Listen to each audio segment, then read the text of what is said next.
Bonjour François Asselineau. Bonjour.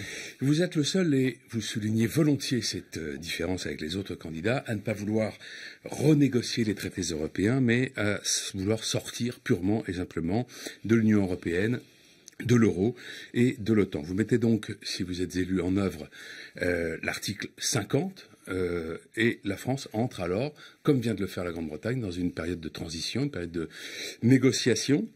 Pour la Grande-Bretagne se pose la question de ce que l'on a appelé le hard Brexit ou le soft Brexit. Que défendriez-vous pour la France? Un hard ou un soft Frexit? Oui, alors ça c'est pour les gens qui ne le sauraient pas. Ça veut dire est-ce qu'on reste ou non dans le marché commun. Et voilà, donc en fait le Royaume-Uni a tranché en disant on sort du marché commun, parce que qui dit marché commun dit avec toute une série de lois, de réglementations, d'adoption, de se plier aux décisions communautaires. En fait, c'est un peu absurde de sortir de l'Union européenne et de rester dans le marché commun, parce que ça veut dire qu'on subit à ce moment-là des règles et des normes qui sont imposées par un groupe auquel on ne participe pas. Donc moi, je proposerais la sortie, j'ai bien dit, de l'Union européenne, ça veut dire y compris du traité de Rome. C'est bien de ça qu'il s'agit.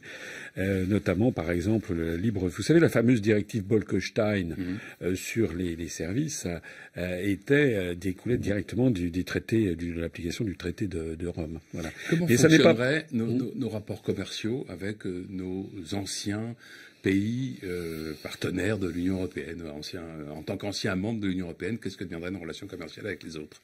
Exactement la même chose que, je sais pas moi, le Japon avec la France ou avec l'Allemagne. Voilà, c'est-à-dire que on va pas s'arrêter de vendre ni d'acheter. On subira au pire le tarif extérieur commun de l'Union européenne, c'est-à-dire dont le tarif moyen est de 3%. Donc c'est vraiment des choses. Vous savez que l'Union européenne est une passoire. Il y a certains pics tarifaires sur certaines spécialités douanières, mais enfin, il faut arrêter de croire. Il y a des gens qui pensent qu'à partir du moment où on serait sorti de l'Union européenne, d'un seul coup, on se refermerait, on se couperait du reste du monde, on n'importerait plus, on n'exporterait plus. Mais c'est délirant. Regardez ce qui se passe avec les pays que je viens de citer. L'ensemble des pays du monde commercent avec les pays de l'Union européenne. C'est pareil aussi. Il y a des gens qui m'ont dit, oui, mais regardez, moi je suis un travailleur français travaillant au Luxembourg. Alors s'il y a le Frexit, ça va être l'horreur, etc. Mais j'ai dit, attendez, j'ai regardé les statistiques au Luxembourg, des quantités de travailleurs étrangers, à commencer par des Chinois, des Moldaves, des Russes, des gens qui ne sont pas dans l'Union européenne et qui travaillent au Luxembourg.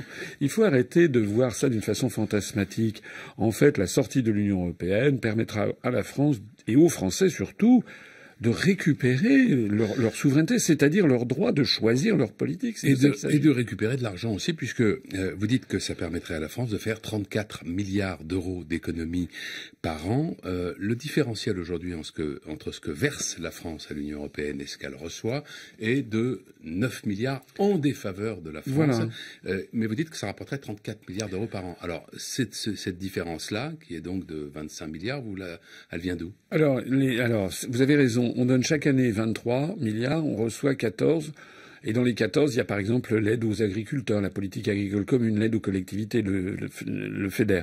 Ce qui me permet d'ailleurs d'expliquer aux agriculteurs que si nous sortons de l'Union européenne, ils auront toujours les mêmes subventions. Sauf que plutôt qu'elles transitent par Bruxelles et qu'elles reviennent avec le drapeau bleu et le toile d'or, ils le recevront directement beaucoup plus rapidement, souvent avec le drapeau bleu, blanc, rouge. Il y a ça c'est du cash. Il y a 5,5 milliards à peu près, disons 5 milliards d'euros, qui correspondent à des cofinancements ou à des condamnations pécuniaires que la France a et dont nous sortirons. Par exemple, et dont la France s'acquitte? Oui, condamnations pécuniaires? Oui, c'est quelques centaines de millions d'euros qui sont budgétés par an. Les cofinancements, par exemple, ça veut dire, on nous dit, mettez au pot pour avoir, par exemple, le Lyon-Turin, la liaison Lyon-Turin, que d'ailleurs tous les ministères français, que ce soit les finances, l'équipement, etc., et les banques, tout le monde pousse des cris d'orfraie en estimant que ce projet n'est pas viable, mais c'est l'Union européenne qui en a ainsi décidé. Alors ça aussi, c'est du cash. La dernière chose, c'est une hypothèse. Il y a actuellement entre 60 et 80 milliards d'euros par an de fraude et d'évasion fiscale, notamment par des grandes entreprises, et qui sont très largement favorisés par un article 63 du traité sur le fonctionnement de l'Union européenne qui interdit toute restriction au mouvement de capitaux. Ça permet à des très grands groupes industriels ou de services, notamment par des jeux d'écriture, de faire apparaître des bénéfices, mettons au Luxembourg où il n'y a quasiment pas d'impôt sur les sociétés, c'est le fameux scandale LuxLeaks, et de faire apparaître quasiment des déficits ou pas de bénéfices en France et donc de ne pas payer d'impôt. Ça s'appelle de l'optimisation fiscale. Et vous en récupérez Moi, j'ai prévu d'en récupérer 20 milliards sur 80, c'est-à-dire un quart. Vous voyez, je suis assez modeste. Donc ça fait des sommes très considérables et qui sont récupérées sans que les Français en pâtissent. Ça, c'est très important à le comprendre. Et puisqu'on en a parlé d'argent et qu'on parle de la Turquie ces jours-ci, permettez-moi, par exemple, de souligner, parce que les Français ne le savent pas, la Turquie doit entrer dans l'Union européenne parce qu'en fait, c'est les États-Unis qui le veulent, qui le poussent. Enfin, c'est très théorique. Les négociations sont assez peu avancées. Oui, les négociations sont assez peu avancées, mais il y a quand même toute une série de chapitres qui ont été ouverts pour, ça s'appelle la procédure de, vous savez, d'entrée, donc de mise à niveau. Et dans le cadre de la procédure de mise à niveau de la Turquie pour qu'elle entre dans les traités européens, l'Union européenne a versé depuis 10 ans plus de 6 milliards d'euros à la Turquie de fonds de mise à niveau. Et comme la France paye à peu près 1/6 du budget européen, ça veut dire que les Français, sans qu'ils le sachent, depuis 10 ans, ils ont versé à peu près 1 milliard d'euros à la Turquie, c'est-à-dire 100 millions d'euros par an. Permettez-moi de dire qu'à partir du moment où maintenant M. Erdogan est en train de dire qu'il va faire un bras d'honneur à la Turquie, on peut estimer que c'est 1 milliard d'euros. À l'Europe, vous voulez dire? À l'Europe. Oui. À la Turquie, c'est une autre question. C'est une autre question. La politique intérieure. Comme il a dit qu'il allait faire c'est quand même 100 millions d'euros par an qui ont été jetés par la fenêtre. Et rappelez-vous ce qui se passe actuellement en Guyane. La Guyane, elle est à feu et à sang parce que le gouvernement une des raisons, c'est que le gouvernement a promis un plan de construction de collèges de 500 millions d'euros sur 10 ans, parce qu'il y a une très forte démographie en Guyane, et ils n'ont pas vu le début des premiers euros.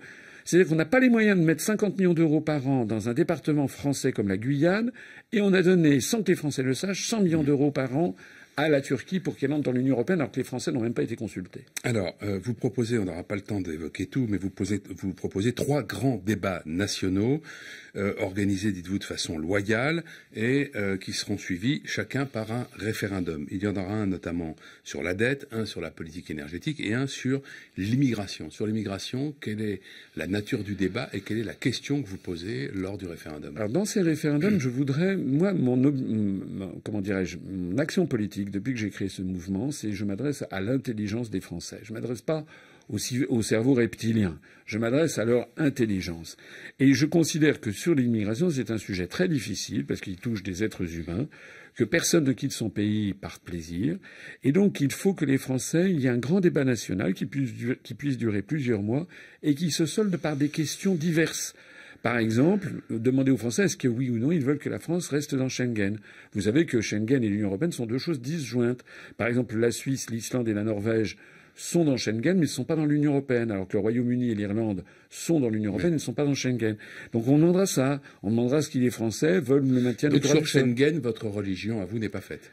Oui, plus exactement, je considère que c'est aux Français de décider. Parce que je pense qu'il y a du pour et du contre. Et ça fait partie des décisions.